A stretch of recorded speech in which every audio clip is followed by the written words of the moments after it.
Shalom untuk saudara pendengar yang dikasihi Tuhan Yesus Kristus. Selamat siang dan salam sejahtera untuk kita semuanya. Selamat datang kembali di renungan siang dan doa siang pada hari ini. Semoga saudara yang terkasih dalam keadaan sehat selalu. Kiranya damai dan sukacita Roh Kudus melimpah di dalam hati dan pikiran saudara saat ini. Sebelum kita mulai renungan pada siang hari ini, marilah kita bersama-sama berdoa. Bapa di kerajaan sorga, terima kasih atas penyertaan yang Engkau berikan kepada saya atas siang hari yang indah ini. Terima kasih telah memberi saya kesempatan untuk selalu dapat bersyukur atas segala pekerjaan yang aku kerjakan. Maka dari itu, saya mohon sertailah selalu diri ini sepanjang hari ini. Terima kasih atas berkat Tuhan hingga saat ini aku masih bisa merasakan kebaikan Tuhan dan buatlah agar bibirku selalu mengucap syukur kepadamu. Tuhan Yesus Kristus, terima kasih pada saat ini saya masih bisa bekerja. Tuhan, saat ini saya akan memulai pekerjaan saya. Berkatilah pekerjaan ini dan sertailah sepanjang saya selama bekerja pada hari ini, agar menjadi berkat bagiku, bagi keluargaku dan juga tempat saya bekerja.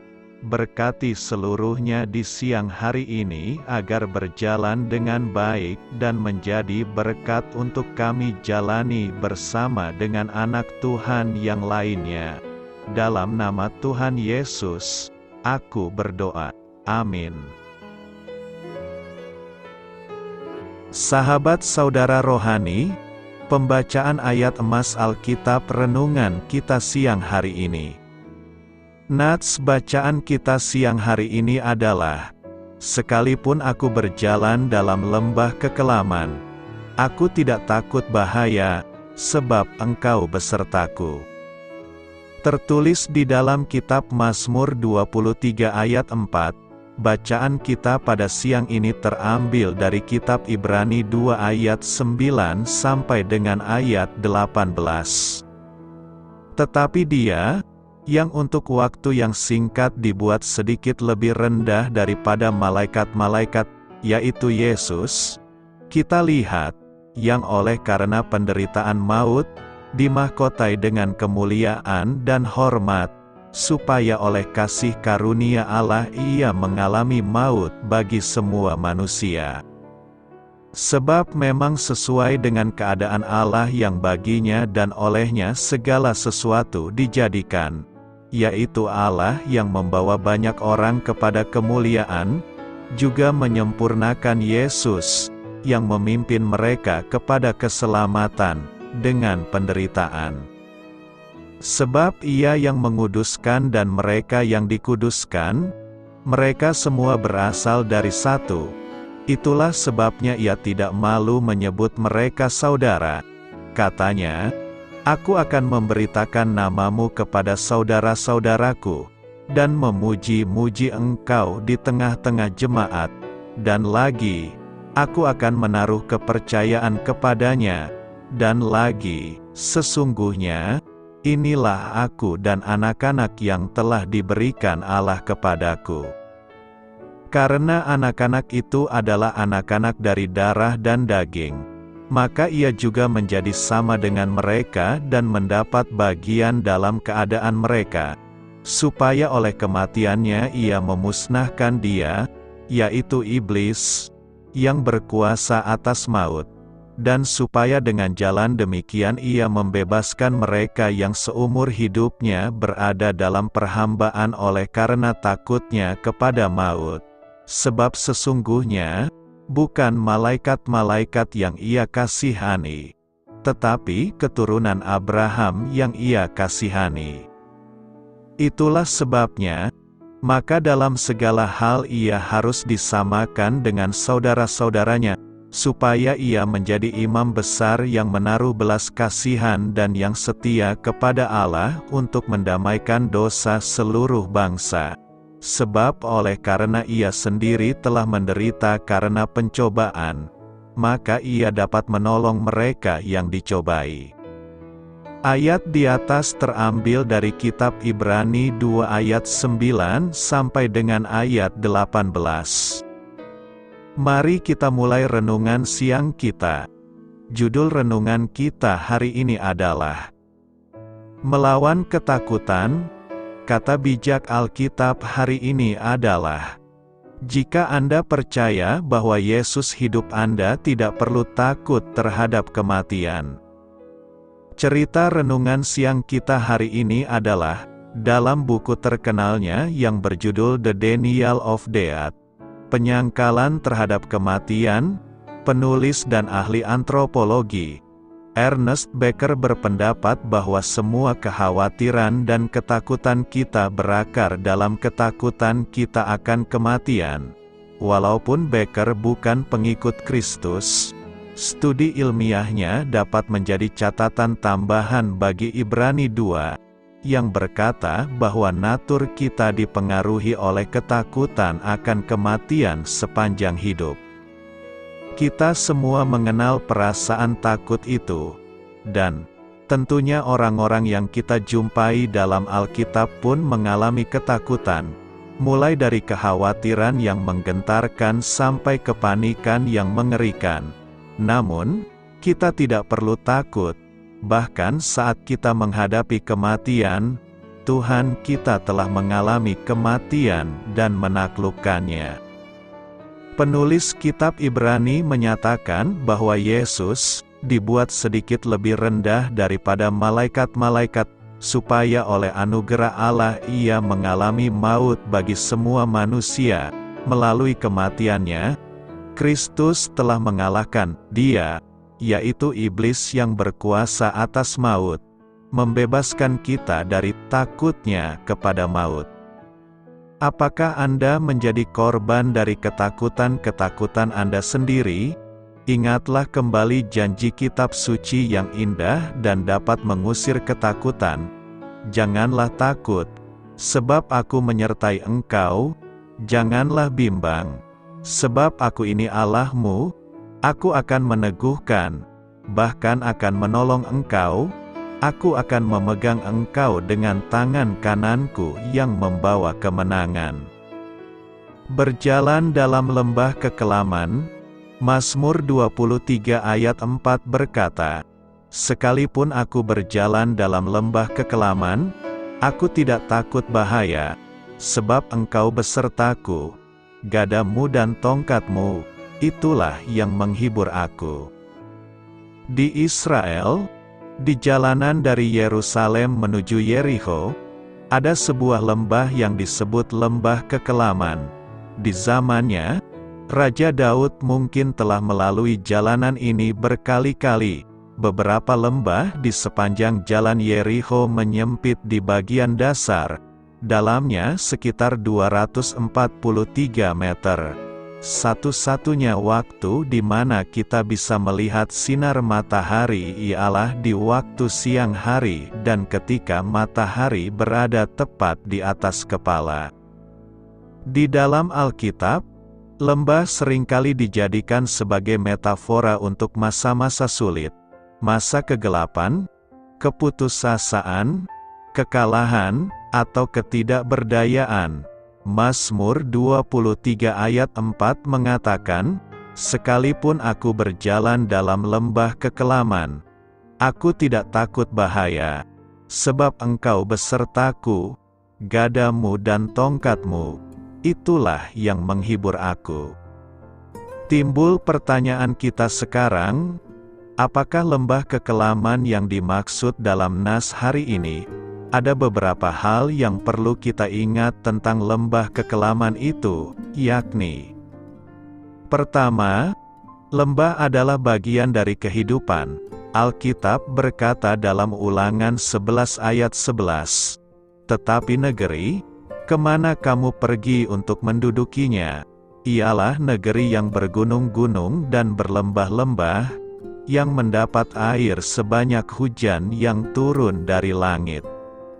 Lembah tidak bisa dihindari. Saat ini kita bisa saja sedang mendaki keluar dari lembah kesukaran atau sedang berada di tengah-tengah kesukaran atau akan menuju lembah kesukaran lainnya, karena inilah yang namanya kehidupan. Kita tidak bisa menghindari lembah kesukaran, tetapi sebaliknya kita bisa melewati lembah itu dengan kuasa Tuhan. Saat ini kita berada dalam situasi pandemik COVID-19. Apakah ini sebuah lembah kekelaman? Jikapun ya, jangan takut sebab ada gada dan tongkat Tuhan yang akan menolong kita melewatinya. Kedua, lembah terjadi pada semua orang. Penderitaan itu adil. Penderitaan itu bisa terjadi kepada semua orang, baik orang bebal maupun orang percaya. Hal-hal baik terjadi pada orang jahat, dan hal buruk juga terjadi pada orang baik. Kita berada di dunia yang rusak dan hancur. Sebab itu kita punya masalah. Tidak ada yang kebal dari kesukaran. Tidak ada yang bebas dari rasa sakit. Tidak ada yang kebal terhadap virus Corona 19. Semua kita bisa dilandanya. Tidak ada yang mengarungi hidup ini tanpa masalah kehidupan. Kemalangan orang benar banyak, tetapi Tuhan melepaskan dia dari semuanya itu. Ketiga, lembah tidak bisa diprediksi. Kita tidak dapat memprediksi virus corona mewabah di dunia ini dan di Indonesia. Kita tidak pernah merencanakan kedatangan virus ini. Sama seperti penyakit, kita tidak pernah berencana sakit. Kita hanya berusaha untuk hidup sehat, bukan berencana sakit dan menderita. Kita tidak dapat mengatur waktunya. Masalah biasanya membuat kita lengah. Faktanya, lembah dan masalah kita biasanya datang pada saat terburuk ketika kita tidak punya waktu, ketika kita tidak siap, dan saat tidak nyaman. Tidakkah akan lebih mudah jika kita bisa menjadwalkan semua lembah kita dalam hidup ketika kita tertidur, kesehatan kita baik, dan tidak ada yang mengganggu? Amsal 27 ayat 1 mengatakan, "Janganlah memuji diri karena esok hari, karena engkau tidak tahu apa yang akan terjadi hari itu." Keempat, lembah hanya sementara. Kita tidak akan tinggal dalam pengalaman lembah selama-lamanya. Semua masa sukar ada masa berakhirnya, ada expire date. Masa sukar seperti terowongan.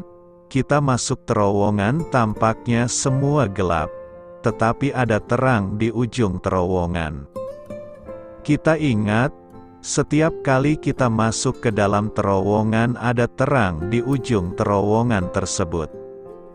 2 Korintus 4 ayat 17 Sebab penderitaan ringan yang sekarang ini, mengerjakan bagi kami kemuliaan kekal yang melebihi segala-galanya, jauh lebih besar daripada penderitaan kami. Jadi semua penderitaan kita terhitung ringan dibanding dengan kemuliaan kekal, dan masa sukar menolong kita untuk membangun iman kita. Kalau kita memberikan respon yang benar terhadap penderitaan, maka hal tersebut akan memberikan keuntungan yang bersifat kekal. Pengalaman lembah kita yang sementara akan membantu kita memperoleh kemuliaan kekal, yang jauh lebih besar daripada penderitaan kami. Hal ini membawa pada poin berikutnya. Kelima, lembah ada tujuannya. Tuhan punya alasan membawa kita melewati lembah. Apakah itu kekecewaan, patah semangat, depresi? Tuhan selalu memiliki alasan di belakang itu semua. 1 Petrus 1 ayat 6, "Bergembiralah akan hal itu, sekalipun sekarang ini kamu seketika harus berduka cita oleh berbagai-bagai pencobaan." Bukan satu pencobaan atau beberapa pencobaan, tetapi berbagai macam pencobaan. Ada banyak macam pencobaan.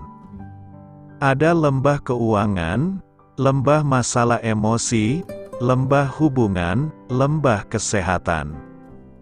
Maksud semuanya itu ialah untuk membuktikan kemurnian imanmu yang jauh lebih tinggi nilainya daripada emas yang fana, yang diuji kemurniannya dengan api sehingga kamu memperoleh puji-pujian dan kemuliaan dan kehormatan pada hari Yesus Kristus menyatakan dirinya. Jadi pengalaman lembah kehidupan bukan sesuatu yang kebetulan, tetapi Tuhan ingin membangun iman kita dalam lembah kehidupan. Karena itu, teruslah jalani lembah itu. Sebab Tuhan punya rencana dalam setiap lembah yang kita lewati. Di manakah Yesus dalam 3 hari antara kematian dan kebangkitannya?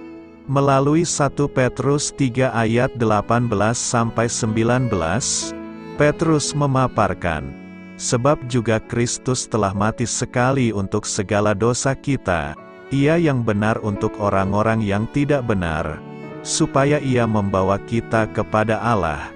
Ia, yang telah dibunuh dalam keadaannya sebagai manusia, tetapi yang telah dibangkitkan menurut Roh, dan di dalam Roh itu juga Ia pergi memberitakan Injil kepada roh-roh yang di dalam penjara. Frase, menurut Roh, dalam ayat 18 memiliki konstruksi yang persis sama dengan frase, dalam keadaannya sebagai manusia. Karena itu nampaknya paling tepat kalau menempatkan kata, roh, dalam lingkup yang sama dengan kata, manusia, daging. Roh dan daging berbicara mengenai tubuh dan roh Kristus. Kata, dibangkitkan menurut Roh, merujuk pada fakta bahwa karena Dia menanggung dosa kita dan mati, maka rohnya sebagai manusia terpisah dari Bapa. Kontrasnya adalah antara daging dan roh, sebagaimana dalam Matius 27 ayat 41 dan Roma 1 ayat 3-4, bukan antara tubuh Kristus dan Roh Kudus. Ketika Kristus telah selesai menebus dosa, rohnya kembali kepada persekutuan yang tadinya terputus itu. 1 Petrus 3 ayat 18-22 lebih jauh menggambarkan pentingnya kaitan antara penderitaan Kristus dan kemuliaannya. Hanya Petrus yang memberi informasi yang spesifik mengenai apa yang terjadi di antara kedua peristiwa itu. Kata, memberitakan, dalam ayat 19 bukan kata yang biasa dipakai dalam Perjanjian Baru untuk menjelaskan pemberitaan Injil. Secara harafiah, kata itu berarti, membawa berita. Yesus menderita dan mati di salib, tubuhnya menderita kematian, dan rohnya mati ketika Dia dibuat menjadi dosa. Namun, rohnya kemudian dihidupkan kembali dan Dia serahkan itu kepada Sang Bapa. Menurut Petrus, dalam saat-saat antara kematian dan kebangkitannya, Yesus melakukan pemberitaan khusus kepada roh-roh yang di dalam penjara. Ketika merujuk orang, Petrus menggunakan istilah jiwa, dan bukannya roh, dalam Perjanjian Baru. Kata roh-roh digunakan untuk menggambarkan para malaikat atau roh-roh jahat, bukan manusia, dan ayat 22 kelihatannya memiliki makna ini. Dalam Alkitab, Yesus tidak pernah dikatakan berkunjung ke neraka. Kata Hades menunjuk kepada alam maut, sebuah tempat sementara untuk menantikan kebangkitan. Wahyu 20 ayat 11-13, dalam versi Alkitab New American Standard Bible dan New International Version, membedakan keduanya dengan jelas. Neraka adalah tempat yang permanen dan merupakan tempat di mana orang-orang yang tidak percaya dihakimi. Hades adalah tempat yang sementara.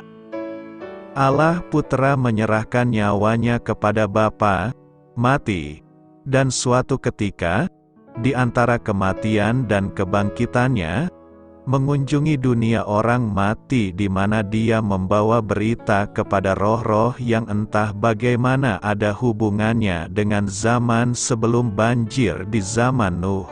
Ayat 20 menyatakan hal ini dengan jelas. Petrus tidak mengatakan apa yang Yesus beritakan kepada roh-roh yang dipenjarakan ini. Tapi jelas bukan berita penebusan karena malaikat tidak diselamatkan. Kemungkinan ini adalah pernyataan kemenangan atas iblis dan pengikut-pengikutnya. Di Efesus 4 ayat 8-10 juga diindikasikan bahwa Yesus pergi ke Firdaus, dan membawa ke surga mereka yang percaya kepadanya sebelum dia mati. Bagian Alkitab ini tidak memberi banyak detail mengenai apa yang terjadi. Namun kebanyakan para sarjana Alkitab sepakat bahwa inilah yang dimaksud, ia membawa tawanan-tawanan. Alkitab tidak memberitahukan dengan jelas apa yang Yesus lakukan selama 3 hari antara kematian dan kebangkitannya. Tafsiran yang paling memungkinkan adalah, dia memberitakan berita kemenangan kepada para malaikat yang jatuh dan mereka yang tidak percaya. Apa yang kita tahu dengan pasti adalah bahwa Yesus tidak memberi kesempatan kedua bagi seseorang untuk diselamatkan. Alkitab memberitahukan kita bahwa setelah mati kita dihakimi dan bukannya mendapat kesempatan kedua. Tidak ada jawaban jelas mengenai apa yang Yesus lakukan di antara saat kematian dan kebangkitannya. Barangkali ini adalah salah satu misteri yang baru kita dapat mengerti saat kita masuk ke dalam kemuliaan. Selamat memulai karya dalam minggu ini untuk Tuhan. Doa saya menyertai saudara sekalian. Saya memberkati Anda agar sewaktu Anda mencarinya dari Dia, Bapa Surgawi Anda akan memberikan bagi Anda roti harian Anda. Dalam nama Yesus Kristus, Tuhan yang berkuasa atas alam semesta dan menuntun kita kepada iman yang menyelamatkan, Tuhan Yesus menyertai senantiasa. Tuhan memberkati. Amin.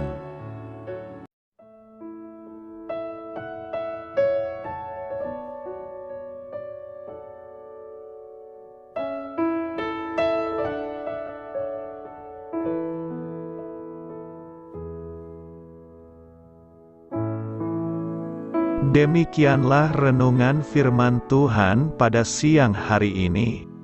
Semoga menjadi kekuatan di dalam hidup kita dan menjadikan kita pribadi yang lebih sukses. Sebelum kita memulai aktivitas hari ini, marilah kita berdoa. Bapa kami yang ada di sorga, terima kasih atas kasih dan kebaikan Tuhan yang begitu besar buat kami.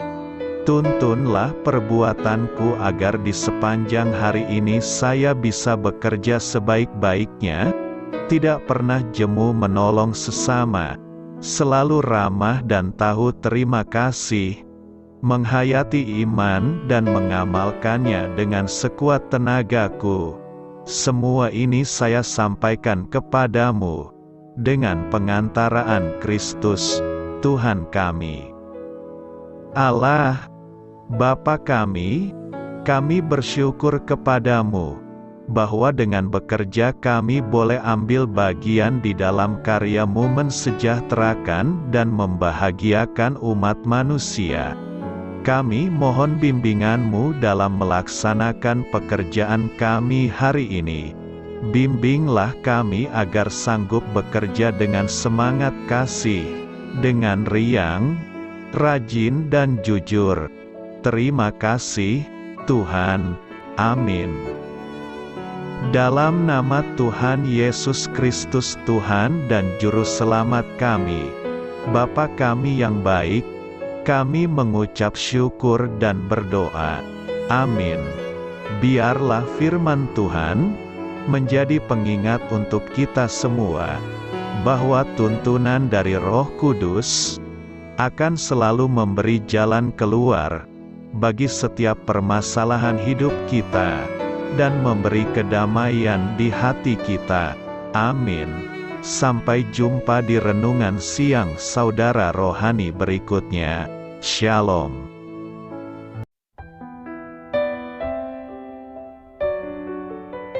Halo untuk semua pendengar saudara rohani yang terkasih di dalam nama Tuhan Yesus Kristus dimanapun berada. Mari dukung kami, tim redaksi Renungan Harian Saudara Rohani, dengan cara memberikan bantuan, kritik dan masukan. Saudara dapat memberikan masukan melalui kolom komentar di bawah atau mengirim kepada kami langsung melalui email yang tertera di layar Anda, saudararohani@gmail.com. Jika saudara terberkati melalui renungan ini, saudara dapat mendoakan kami dan memberikan bantuan lainnya dengan mengirim email kepada kami. Saya berdoa agar saudara sekalian bahagia dan sehat selalu. Amin.